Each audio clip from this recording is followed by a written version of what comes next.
topics and opinions expressed in the following show are solely those of the hosts and their guests and not those of W4CY Radio, its employees, or affiliates.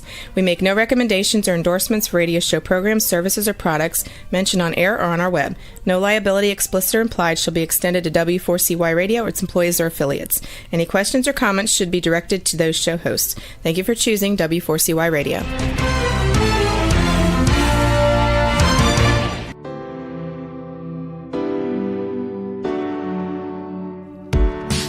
Welcome to Success Secrets Exposed. Tune in live every Tuesday at 7 p.m. Eastern Time or Wednesday mornings in Australia on W4CY Radio and Talk4 TV. Every week, Sally leads intimate conversations with today's thought leaders, change makers, disruptors, and masters of their inner genius to bring you tips, strategies, and insightful perspectives on various topics shaping our lives and business growth, revealing the human element of success and challenge.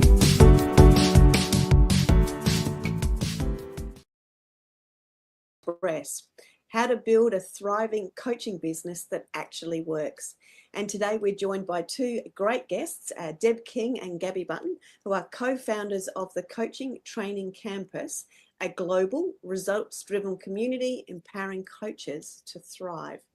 With over 5 decades of combined experience in leadership, coaching, adult learning, and business growth, Deb and Gabby specialize in helping coaches transform their wisdom into high-impact offers, attracting aligned clients, and building businesses that deliver real results. Now, their unique approach is grounded in research, strategy, and soul, equipping coaches to stand out, grow substantially, and lead in a rapidly evolving world. Please help me welcome Gabby and Deb. Welcome. Thank you so much, Sally. So good to be here. Yeah, great to be here, Sally. You're very, very welcome. I'm super excited to be sharing you with the community and talking about this topic, particularly after I joined one of your webinars not that long ago and was blown away by the structure, the storytelling, and the way in which I, for myself, having worked with so many coaches and been in the coaching, having had a coaching practice myself, sort of going, oh my God, I wish I had that back then.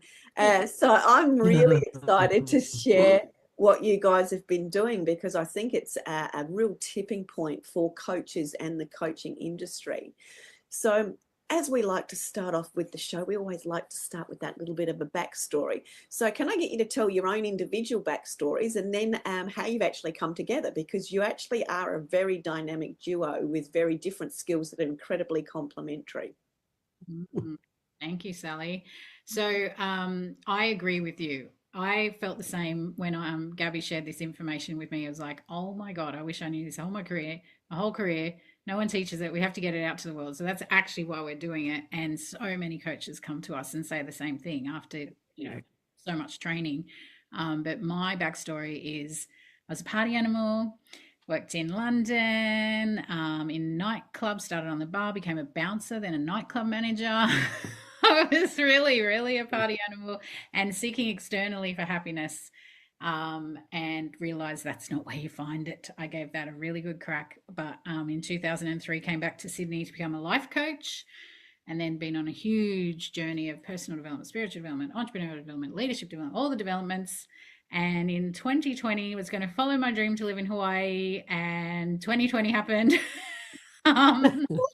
But basically I got to hear the research. Gabby's got an incredible career, she can share in a sec, but she'd done this incredible research that blew my mind, and that's where we got into doing this and sharing this with more coaches. But Gab is a genius and an amazing woman, so you can tell the story. Although I love to say, don't know if she's going to share about your starting the first day of accounting, getting in trouble for laughing. Lucky she keeps laughing, but go ahead. Yeah, please share some of that. We'll unpack that as we roll out. It's true. I mean, I've quite a broad and deep background, which kind of brings lots of pieces together. But as Deb was just alluding to, believe it or not, I started out in accounting. So, and on my first day, I did get in trouble for laughing, and was told that really there was no place for that. Oh, God. So that was my introduction, to the corporate world. But just very much a snapshot. Started out in accounting, went through that career in a corporate sense up through to financial controller, working across a number of industries before moving into the IT industry, where I really became that bridge between the techies and the business people to try and create success, because there'd been, failure after failure, Mm. in that space. And I've done a lot of work in that when I was in the accounting space. But my passion in all of that was always people. So from the minute I really started in business, my focus was how do you really work with people and get great outcomes? And that was kind of the core thing that ran through, my career. So, was in the IT industry with a number of different companies, ended up running one of the Australian New Zealand consulting divisions, working very much with the development of the consultants. And then underpinning all of this, because of my love for people and how we get results and outcomes, I started studying andragogy, which is the study of adult learning. So why is it so different when we work with adults as opposed to kids, right? I'm sure we've all got lots of stories there. So that became a real underpinning thing that I started bringing into everything. And then eventually I actually went into the learning and development field, doing much more work in designing, developing training and programs to get results. I've worked with a number of the larger institutions like the Australian Institute of Management. I have created and delivered training for a number of the universities and, large and small companies around the globe. And then basically COVID hit. Yeah. And the industry went and changed overnight. And it really was a change of lending my skills to people who needed it at that time, to get online, to develop training, to change the way they coached, working with businesses as to what they do. And as Deb said, at that point, that was actually where we met. And it also seeded the Coach Training Campus, Yeah. where part of what went into that was that in the IT, when I was working in IT, we did a very lot of research into coaching to ask the question, why are so many coaches struggling? And is there something systemic that could be done to help them out? So, we did this massive deep dive into the coaching world, with a view to helping these wonderful people who have great knowledge wanting to achieve greater success. So all of that really has come together as part of what's got into the Coach Training Campus. Yeah, fantastic. So I'm dying to know. So we've got a party animal, and we've got laughs too much, and I love that. That's then it stayed. My God, you actually stayed too after being told there was no place for that. Well done, you. And then you've crafted your career from that. How and where did you two meet? So there's an amazing training called Money and You. This is the longest running entrepreneur training that the who's who've done. Tony Robbins, Robert Kiyosaki, Jack Canfield, like the list is huge. It is. And when you have done that training, you can do it anywhere in the world for the rest of your life. And Gab had done it gazillions of years ago, not gazillions, but whatever year you did it, Gab. I think it was one of the very first cohorts. It was well over 20 plus years ago. Yeah. And so I thought I'd just test the theory, because they were doing one again in Australia. And I thought, I wonder if even after that long, they'd let me go back and see how it is now. Yeah. So 2019, Gab came to the program. I happened to be there. I was working with the team that had brought it to Australia, and we got to meet, and then we stayed in touch. And so, yeah, it's pretty interesting. And we both have so many passions in terms of really want to shape the future for the better, and do things differently, and we are kind of rebels, and so there's a lot of amazing alignment that unfolded into what we're doing now. Yeah, and that with that alignment and that difference, but the alignment and the collective of how you two come together was very, very evident to me when I was on that webinar. So that's part of the magic of working with you guys and sort of seeing that sort of roll out. So I it's definitely something, even as an outsider, you can feel and see as to why you work so cohesively together, which is awesome. So let's talk about, because I know and I know you've dived into the research, and we also know statistically coaches often don't make a lot of money. And you've talked about that 99% of coaches sort of stay stuck. So can I ask you to unpack what is occurring in the coaching industry, and why are so many people staying stuck at that sort of initial stage before we deep dive into the deeper conversations? I might You kick go. that off and Kick that one off. Yep. Deb can add to it. There are so many reasons, but if we sort of get to the core of it, I guess there are two things. One is that coaches are led to believe it's very simple to make money out of coaching. Yeah. So, and as you dive more into the coaching research, most of it comes from coaching institutes and others. So it's not really in their favor to be telling the whole truth about what's happening in the industry. And then what actually happens is when they realize it's not working and they go to reach out inevitably to learn marketing or business skills, that what happens is that training is based on typical entrepreneur training, and typical entrepreneurs tend to start with a problem, find a solution and make money. Coaches start with something they love, their expertise, get it out in the market and hope they'll make money. So we do it the wrong way as coaches. That's so insightful. That is incredibly insightful, and that's so simple. I don't want people to miss it. Can I ask you to actually just repeat that as to the difference there, because that is profound, and so many people are going to miss that. So I'm going to do a Sally nag here and ask you to repeat that for me, please. No worries. So when coaches get stuck, they naturally reach out for training and development, particularly in business and marketing. But most of that is based on the entrepreneurial model of business, which says find a problem, provide a solution to make money, right? So, and if that doesn't work, what was that, Deb? Profitable niche. A profitable niche, that's right. And if that doesn't work, then you pivot or you do something else. So you might go from, doing an offering of a new health food product to working in weight loss to, opening a corner store. Who knows? But it's about the problem and making money. Yeah. The problem with coaches is we invest in something we love and something we want to make a difference in. We don't go and analyze the market and go, oh, I think I'll just go and analyze the market to see what I should specialize in order to create a problem. And I'll find a problem first that's got a profitable niche and then do it. And then, yeah. We go, oh, I am so passionate about helping parents and I've learned so much. I'm going to get out there and do it. And the industry says, we can make so much money out of it. So they go and do it. But having got out there with your expertise and what you love doing, you now have to find the market.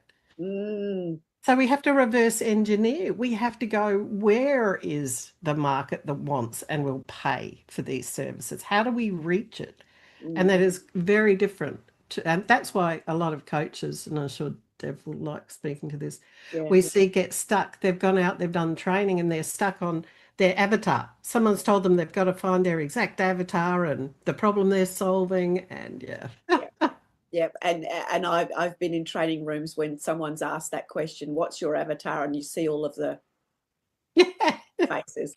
And for those that are listening in and not seeing that facial expression, that was the deer in the headlights and the oh my God, or the holy moly moment. Yeah. Good description. Yeah. Deb, did you want to add to anything to that?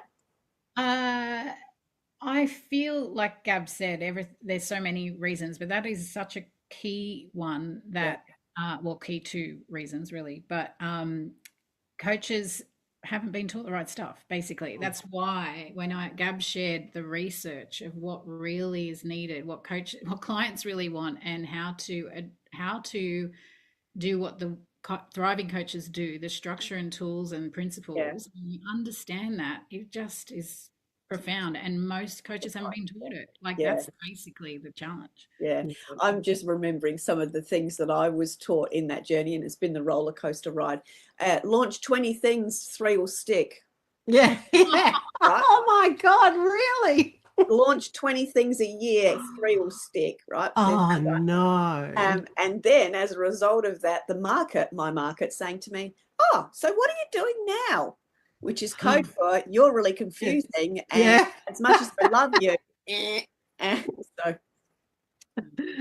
Such a good point. Confused people don't buy. correct. So, yeah, but it is interesting, that idea of launch for anything. I think that doing more potentially can lead to some results, and potentially a lot of coaches aren't having enough conversations with people. That's another thing. But Yeah. you But know, doing that much at that volume and yeah, that no, speed, doesn't. that's just so fatiguing. And And thinking that social media, thinking you can just post on social media and that's going to work, like and I think, that's another a key thing that comes out of it and came out of the research is because of this confusion in how we create businesses, they don't have a proper path. They're jumping all over the place. It takes a lot of time and effort to create product. The last thing you want to be doing is creating a bazillion of them. Like, you want a much better defined path to get into the market. Yeah. And when they get stuck, they tend to jump to the loudest voice that's promising the most ridiculously fast outcomes. Yeah. Get 50 clients in the next 7 days, do $10,000 a month, within the next few weeks, whatever the case is. And they dive into these, what we call silver bullet, Yep. excuse me, silver bullet offerings. Yeah, very much so. Uh, Seen that where in the rooms, it's run to the back of the room. oh, Yeah, Deb, Or go the for it. other thing is, they reach out to try and do another certification. They think they're not enough. They need another modality, another certification, and that's going to be the answer. That's what they need. When actually, so many of our clients have got an arm's long list of qualifications and certifications and trainings, and they're amazing. And it's like really just knowing how to create the right structure to get results. It's very powerful when you understand it. It's Yeah. really quite Yeah. amazing.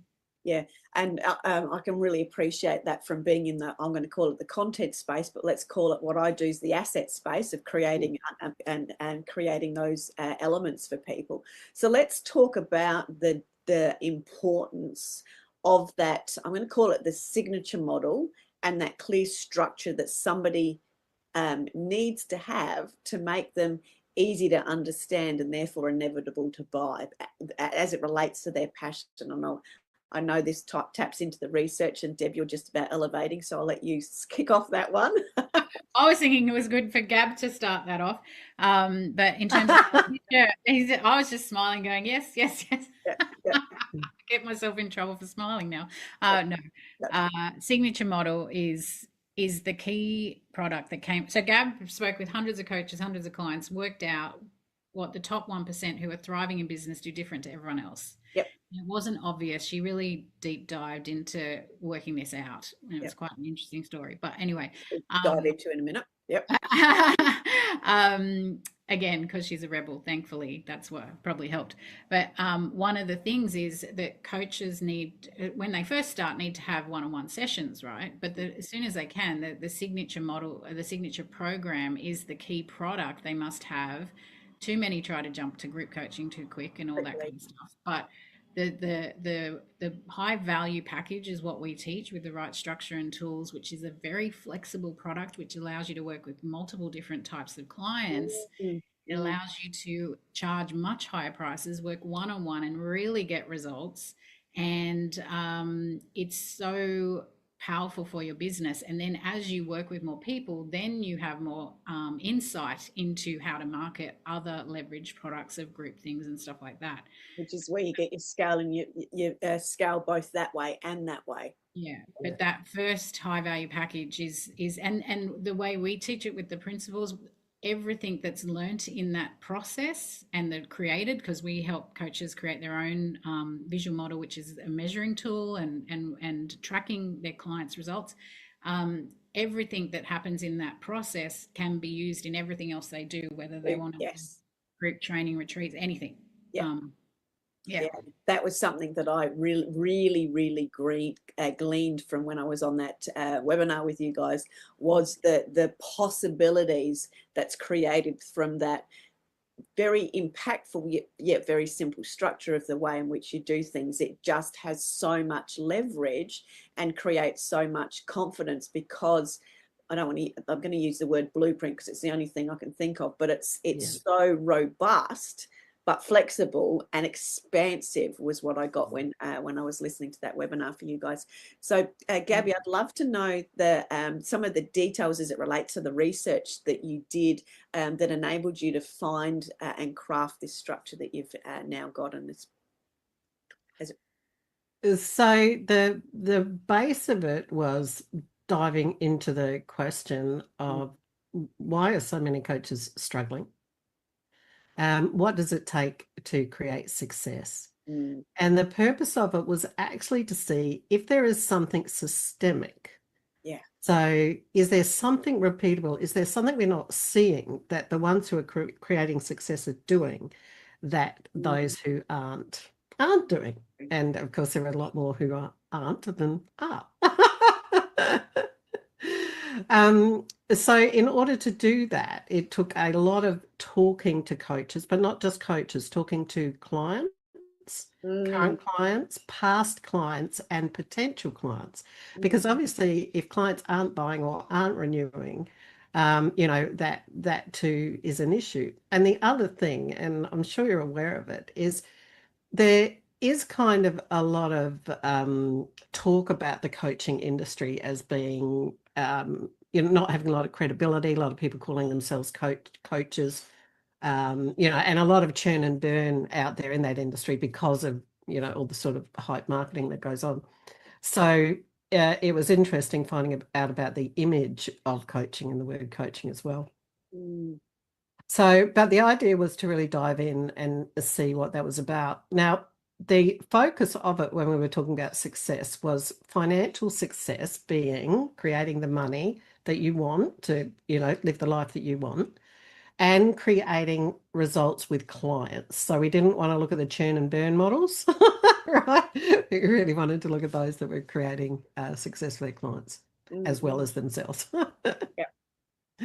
So in doing that, obviously it took lots and lots of discussions and unpacking and looking at what they were doing.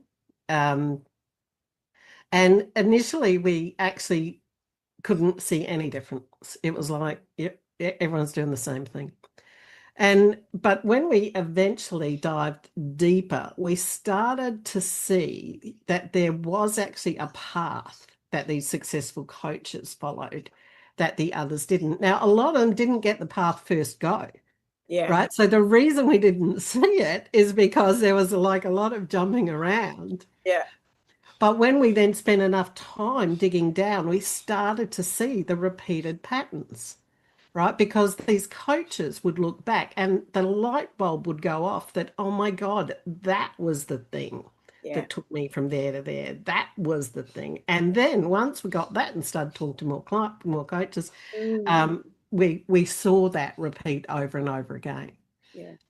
So that was basically how we ended up with the model we did. But the really interesting thing about that was these coaches who were very successful in their own right, when we were able to point out the path they followed, all of a sudden they got even more successful because they now had the formula, if you like, in order to keep going. So it was, really interesting.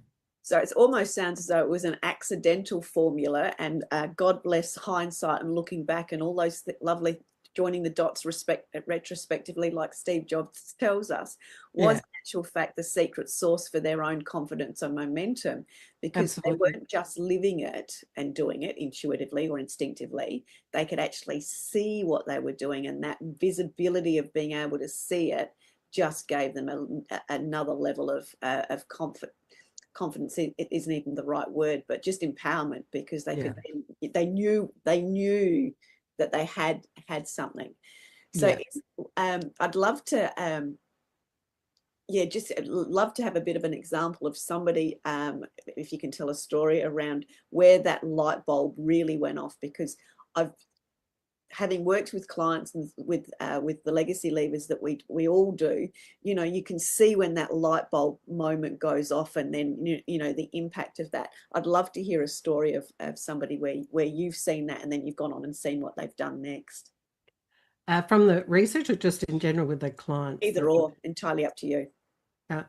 Well, I'll share a story from the research. Maybe Deb would like to share a story of those light bulbs going off, you know, with the clients that we work with, because you're right that, you know, we also hear this whole imposter syndrome and lack of confidence in owning who we are and our value. And when you follow this path, what actually happens is that confidence gets there, not because we're working on trying to change our beliefs, but because we see and we understand the value that we bring to the table.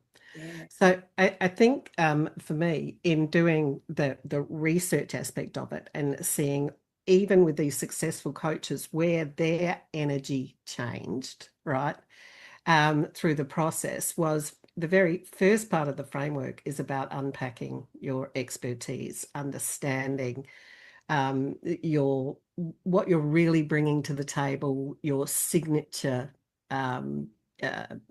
models, so that, you know, because one of the things, just as a quick aside, that came out was the coaching industry, like life coaching industry, limits the term of what coaching is, and we totally have to change that.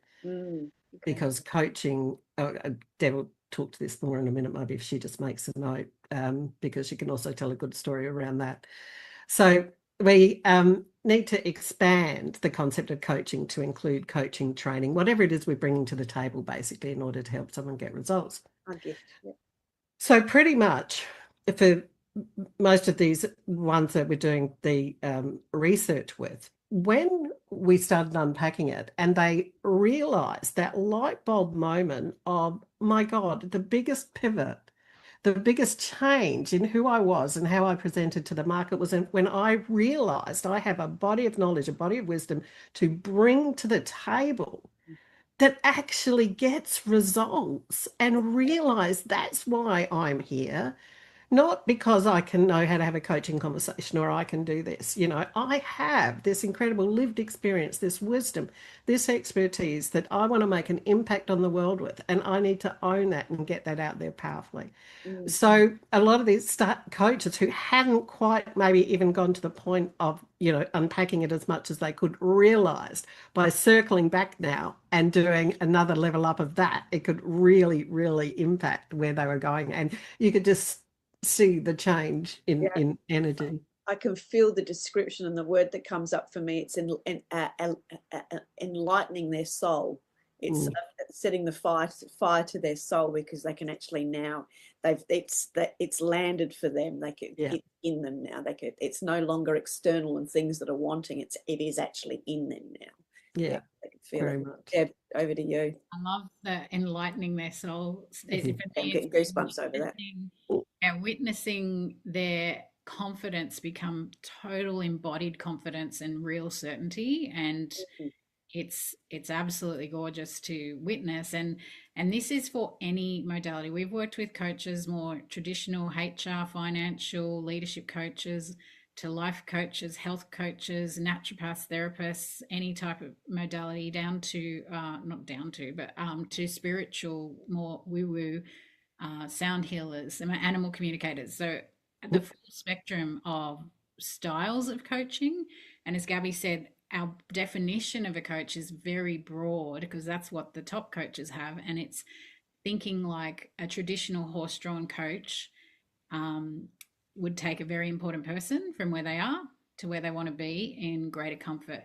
And so as a coach, we wear whatever hat we can to help them along that journey in greater comfort. Not that it's always comfortable, but it's more comfortable than by yourself, right? So for me, I was life coach trained initially. I've done many different trainings and modalities and mentors and amazing stuff in my career, but the life coach training did limit me massively in terms of thinking I'm not meant to bring myself into the space. I didn't even really think I had wisdom until I worked with Gab, because I basically thought I learned it from all my other mentors, trainers, all the things I'd done. It wasn't it was Gab that made me realize actually we integrate in our own unique way all our experiences and trainings, and it becomes our own wisdom. Yes. So I feel that many coaches, especially coaches who have a lot of wisdom, um, they're not necessarily actually owning it fully and realizing how much value they're bringing until they go through a process like this to Yeah. unpack it and really create their first visual model, which is also a Yeah. measurement tool that really gets results, because it's really what clients are buying are results. They're not buying coaching. So it's essential to have the tracking tools and measuring tools to do that. And yeah, we've witnessed it from all those different types of coaches being able to raise their prices. One amazing health coach who she's absolutely profound. I think it would be like having Dr. Joe Dispenza come to your house. Like she gets such great results, and it's typically attracting people who've got a health challenge. They've tried all the different medical paths, not had success. They come to her and she helps them shift it. Like it's profound work, and she was only charging $111 per session. Yeah. He helped her design a package, and she sold it for $22,000. Yeah. She is incredible at what she does, and her client had money to pay that. Yes. Yes. But that's what's possible because she was able to expand into that. She was very resistant to structure, as many of us who are intuitive and creative are. But How rude. every coach has realized that Accountant. I like structure. yeah. Some people think structure is sexy. However, some of us need to learn that. But yeah, so we've had all sorts of coaches, and it doesn't have to be a package of that high, but like even the packages of 3,000 or 5,000, 6,000, that is so much more than what they were charging before, and it helps them actually finally have a sustainable business and without burning out as well. Yeah, and I'm going to just pull up the rebel and the structure scenario, because guilty as charged,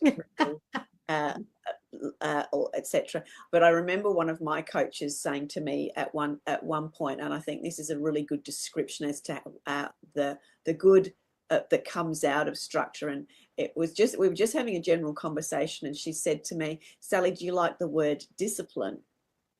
Now, had she said that to yes, had she said that to me 3, maybe 5 years ago at one point, I would have just done the face that Deb just pulled, which was the, oh, yuck, no, don't even mention that word. But more from a fear perspective in my scenario, it was like, no, don't do that to me. I can't be contained.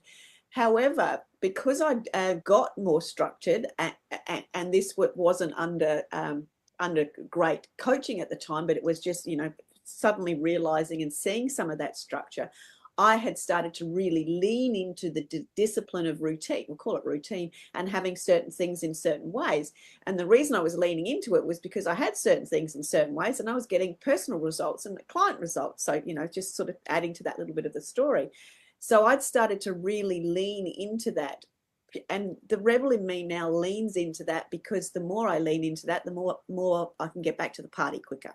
Yeah. And serve clients quicker. So I think for those coaches that pull that face when we use the word structure or discipline or whatever, there is so much opportunity in just a small amount of that to refine and define the racetrack so we can move faster or more impactfully. Yeah, very much so. Very much so. So much more ease, so much more freedom, so much more joy. It's quite profound.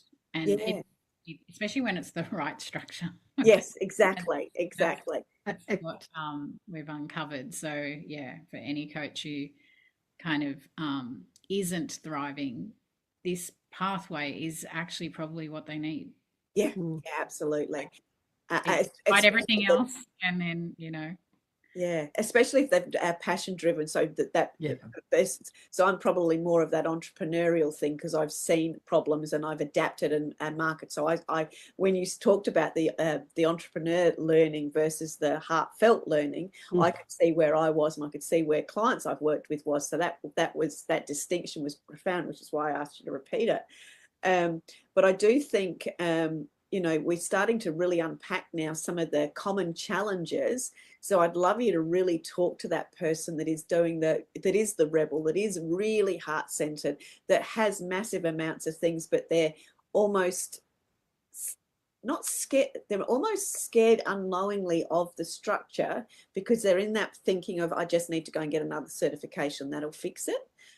So how do you help them overcome the opportunity to see what's possible for themselves when you're really talking, when you sit down with somebody? Now, I know I experienced that at a top level when I was on your webinar, but when you get to speak to somebody, what's some of the common stuff that comes up for them that you help them work through?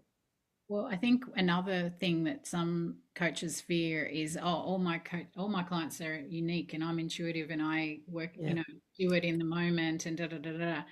But we have helped so many intuitive coaches with this, because this structure is more a container and principles. Yes. It's not at all rigid. It's really an understanding of what is essential for them to serve their clients at the highest level. Yeah. So typically, they aren't explaining what they do very powerfully. They're not got a high value package where they may have, they've got one-off sessions, or they may think they have a package because they've got a bundle of discounted sessions. That is not a high value package.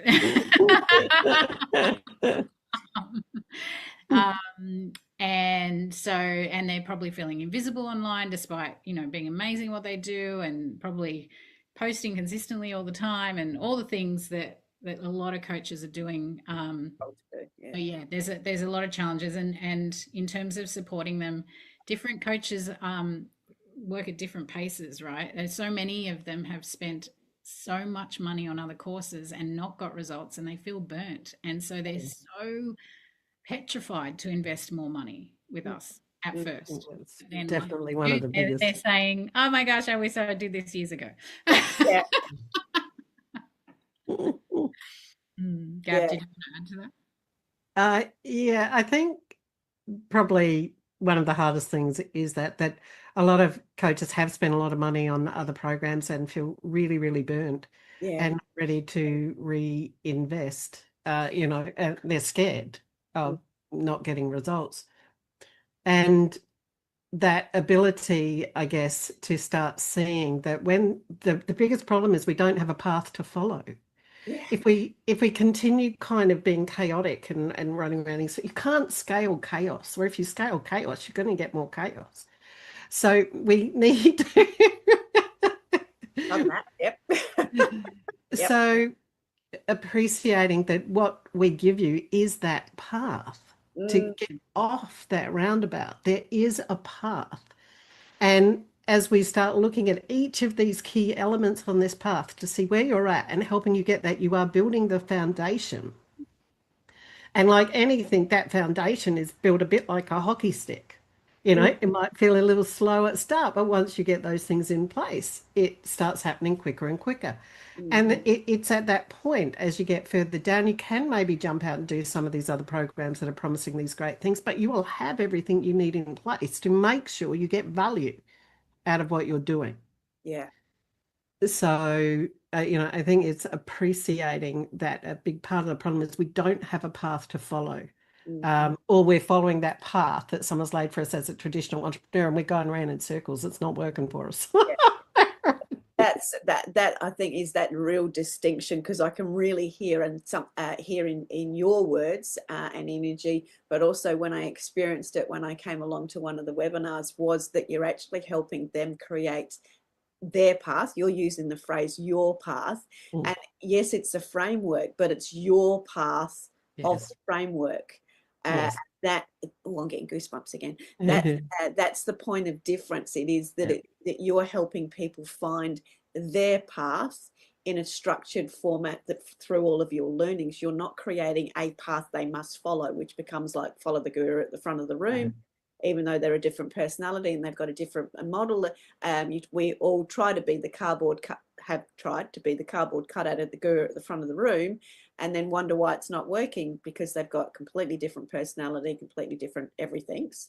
And, that's it. We're just following aimlessly. Whereas when we understand what our path is and where our inner genius is, you can then be decisive and cherry pick what's going to work for you, because you know yourself and what you're doing so well. Absolutely. And that extends to marketing as well, where when you learn the general principles and rules, but then what works for you? What do again, if we just, you've got to be on social media, you've got to be on Facebook, you've got to have a Facebook community. Again, we're running around in circles. When we look at that path, when we understand the key principles, when we lean into what lights up our soul, then we go, actually, this is what I prefer to be doing. Okay, great. How do we make that work? Yeah. Yes. And you don't have to be on Facebook if you don't want to. And I'm going to add to that, because one of the questions I always get asked when I'm speaking is, well, how many times should I be posting? Exactly. Is it 5 days a week? Is it 7 days a week? Is it across all of the platforms?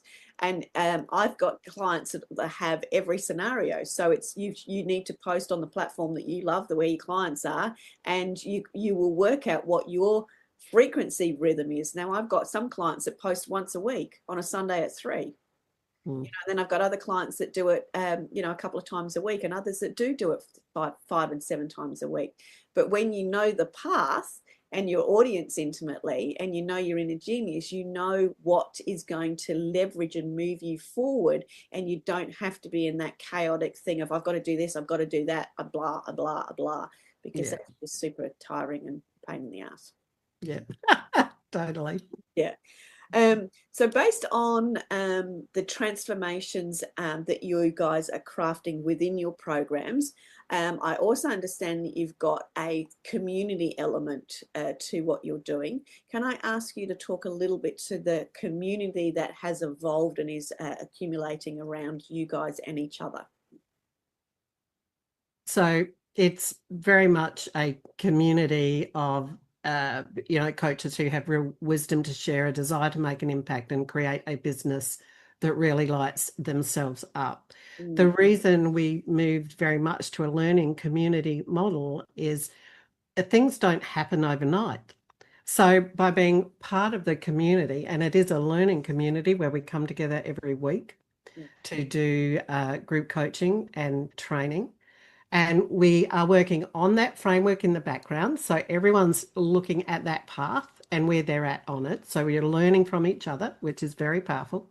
Yeah. And then we have all the tools and training that sit under that, so that when you're at the right time for that next piece, it's there. Yeah. We've got step-by-step guides, tools, training, so you're fully supported. Yeah. At learning from us as the experts, as well as each other. And within that, we continue to develop more and more training and tools in the background, so that we can get the best results possible. Our absolute vision is to be the world's number one learning community for coaches to really get results. Yeah, fantastic. Deb, please add to that. The other piece is, we're not meant to do things alone. This world is changing at a rate of huge tsunami is hitting us of change. It's exponential, right? And we need to come together, especially as humans, to bring out the best of our humanity and support each other and collaborate and find fresh new ways and lead and shape the future. So we're very passionate about that in terms of leadership and shaping the future for the way we feel. We all have such magnificent potential and power within us to support shaping the future, because anything is possible. So every single one of us can step up now and be part of creating a better world that is the world we want to have, what our hearts want. And so the best way for us to do that is definitely in community that's like-hearted and supportive, and definitely with a very strong focus on what are we learning. Because I love one of the things Gabby's quote is, we don't learn from experience, we learn from reflecting on experience. Yes. The amount of us who are coaches who can help our clients reflect but forget to do it ourselves. Yeah. Powerful, you know, so when you're coming into this community and regularly every week reflecting, learning, like really noticing what you're learning, but hearing what everyone else is learning, and kind of, it is super, super powerful for a co-creation of truly what we want for the future. Can I, sorry, Gabby, I'll let you go. I was going to say, yeah, and if I could just add one thing there that Deb said, which is so important now.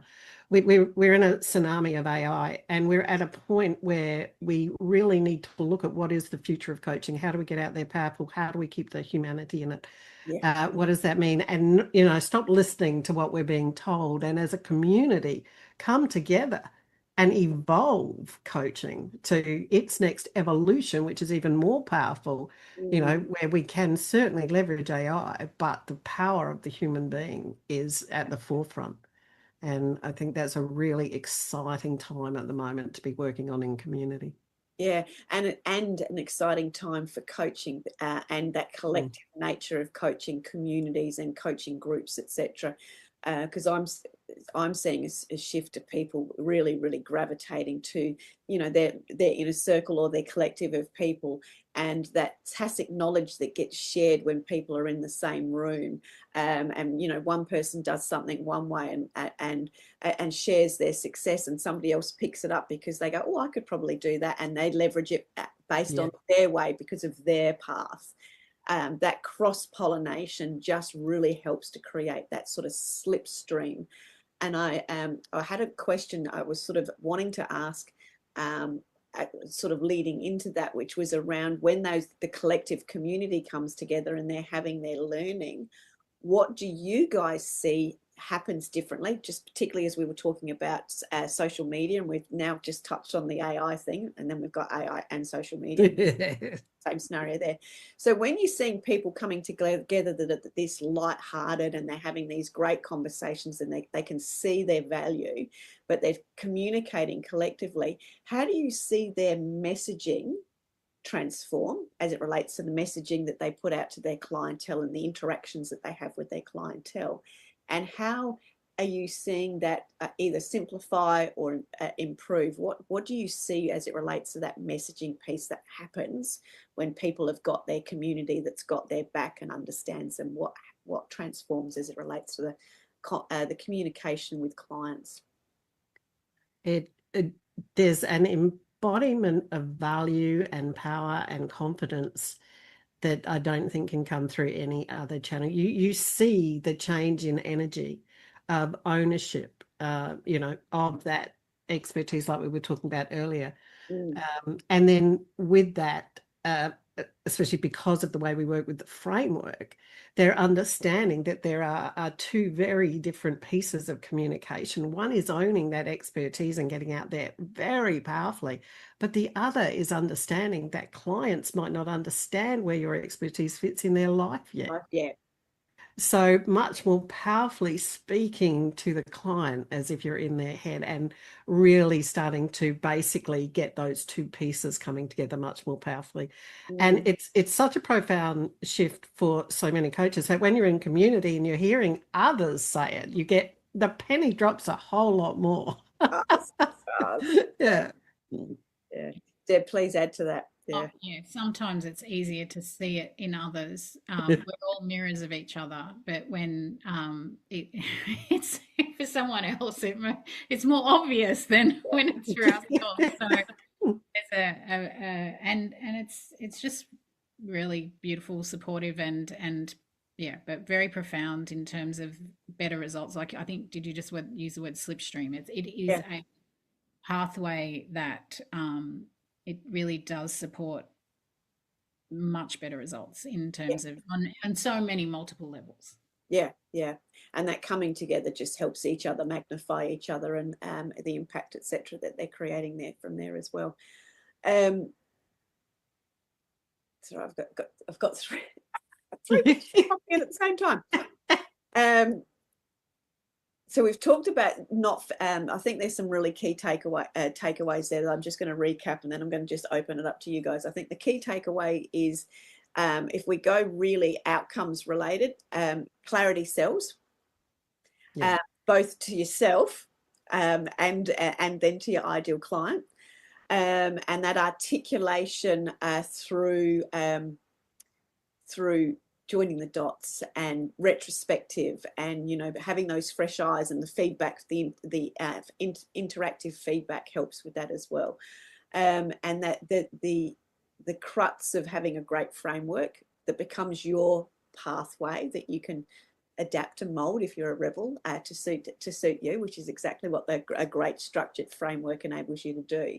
And having that the roadmap and the conversations around a collective roadmap or pathway really helps to bring out the community kindredship, as well as the mentorship of everybody. So everybody is elevating through a different range of experiences that they're having as it relates to them as a business owner, but them as a coach, and them as a coach listening to other coaches and gaining more knowledge of what they can bring back to their path. So there's so many opportunities of evolution, revolution, and that expansion that occurs in community in general, but it seems to be incredibly profound within your community because of all of the things that we've talked about today.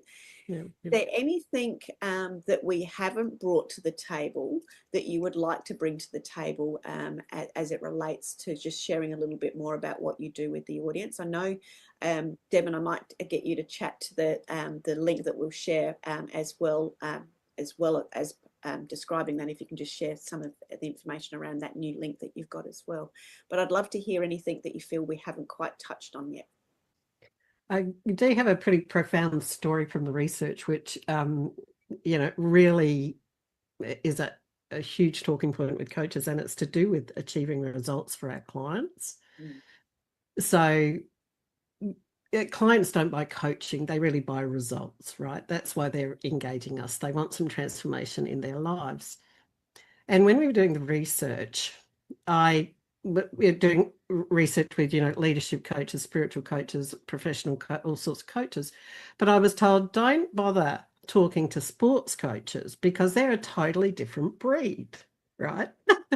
So being the rebel I am, I thought, do you know what I need to do? I need to go and talk to sports coaches, right? Yep. And so as I was talking to sports coaches and some of the really top coaches in their field, this discussion of results came up, and basically how the great coaches in sports are obviously the ones who get the great results. The teams win, the athletes win, the Olympians get gold medals. Results is really important. But in a lot of our communities, results is a very scary word because we kind of can't guarantee, if you like, outcomes for people, right? So went down this rabbit hole, and it was fascinating to learn how these great coaches tracked results, how the sport coaching industry was transformed with the introduction of technology that helped them track results, right? So your average coaches went from here to great coaches because technology told them what to track, basically, and how to track it, and it transformed it. So when I started then talking about results to these other coaches we were doing the research with, what unpacked was amazing. And it was that these coaches of all, different genres, they did track results. It's just that the way we think and talk about results as different sorts of practitioners, healers, guides, is very different to sports coaching, where it's very, run this far in this time, get this many goals, have this many touches, etc. And what unpacked was that there was a language around goals and results with these top coaches that was very different to what we're taught, because we're taught SMART goals. We're taught, these have to detailed tick off things. So what actually transpired was this incredible way to look at goals and results, so that we can always be taking a client forward, and we're not stuck in the language of SMART goals. And, basically when I refer to SMART goals now, I say they really reinforce a negative because they're always about what we haven't done yet. Yeah. And one of the key things that, came out of all of this research is that what clients want more than anything is to see and feel progress. And that is motivational. That's what we want. So how do we develop tools and techniques to track results and progress? How do we get confident about talking about results? Because when I was speaking with clients, that was one of their big issues, was coaches would say in response to the answer of, well, what are we going to do? How am I going to get results? The coach would say, well, it's all up to you. You've got to put in the effort, as if to say, well, I'm not doing anything and I'm too scared to track anything. So when we learn how to track results differently, how to talk about them differently, how to reflect back to a client their progress, no matter how stuck or even if they're going backwards, we're creating very, very powerful transformational environments for our clients. So that point of talking to results is something that we bring in very powerfully into that framework. Deb, I'm just going to pause you just for 2 seconds, because I think that's incredibly insightful as well, because that ability to track and then have that conversation with the client is actually enabling them to be reflective and also join the dots retrospectively, which gives them the same visual element and buy-in element and embodiment that it does the coaching program that you're creating for your clients, and that's where they're then tracking it. So yeah, that's super profound. Thank you very much. Deb, over to you. Sorry, I just had to jump in. Well, that piece is one of the main ones that blew my mind when Gabby shared with me, because I was always really good at the coaching conversation piece. I can have someone have a shift in that session where when they have a shift, it's like they transform into a butterfly, right? Yeah. When we become a butterfly, we embody that new state and we forget what happened before that. Correct. So butterflies fly away. So coaches, it's our job to actually really be able to show the journey in the cocoon, and these measuring tools that are really beautiful to create just make all the difference. Basically, it's very, very profound. So it does lead into, that's where we start. We start with helping coaches unpack their unique intelligence. That we call it the orange zone. Yeah. They create their first visual model and a measuring tool. Then they connect to what does their audience really care about most, that they're willing to pay for, and the language they use to talk about it, and then design the high value package and other structures and systems and tools to make it easy and tracking results. Use AI to fast track it all, and then continue around that path. You asked me about like the link that we have is a link for a free video. It's an interactive video, so you can choose where you want to watch next. Your own adventure. Nice. Yeah, to choose your own adventure video, and it does show the model that I just verbally said, but in a bit more detail. And it also leads on to what we call the Coach's Mastery Scorecard and Roadmap, the CMSR. This is an amazing place for coaches to start wherever they are in the world, because it's online, and they get to rate themselves in the 10 key areas of our model that are critical for business success. They get to see exactly where they are now, and then there's an audio course to support practical actions they can take right now based on where they are, so that they can really move forward and get a sense of what the path is. And then if they want further implementation, come talk to us about group coaching.